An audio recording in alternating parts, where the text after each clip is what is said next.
Welcome to my channel, where the Word of God is made applicable to real-life issues.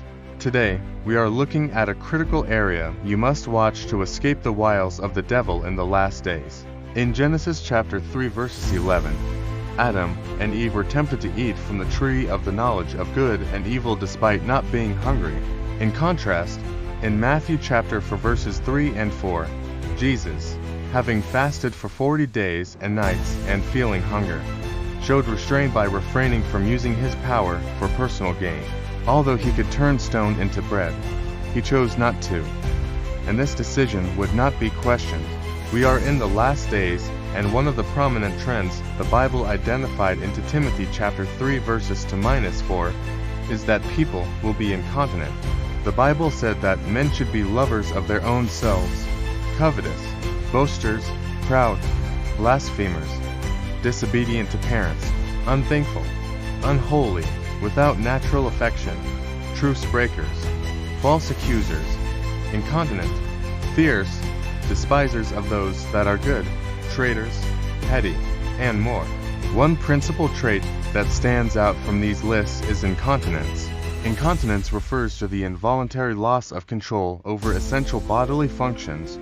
To put it simply, a lack of self-control. In our earlier illustration, Adam and Eve ate from the tree that God commanded them not to eat from. Due to a lack of self-control, their consumption of the fruit from that tree demonstrated their inability to exercise restraint, rather than appetite. Conversely, Jesus could have turned the stone into bread, but he chose not to relinquish his will to that temptation because he maintained control.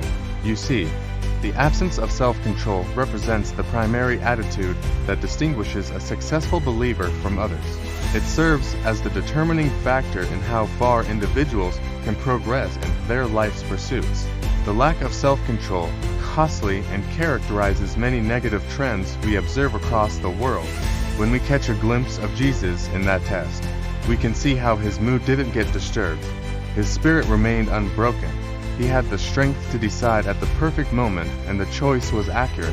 You realize how a lot of people make the ideal decisions too late. Right. The key is being able to do what is right at the perfect time and be satisfied with the choice you have made. It's genuinely astonishing to see people not react carelessly or exploit their status and authority. It takes those who constantly keep hold of God in mind to stay disciplined. There are actions you may take as shown in Romans chapter 1 verses 28 and 29 when God isn't a part of your awareness. You easily cave to pressure. You easily compromise. You are quick to do things without thinking through them. Jesus showed us that we can exercise control in extreme conditions when our flesh is subdued and under control. We must train our will and mind to do likewise. See you in our next video, and until then, stay with Jesus.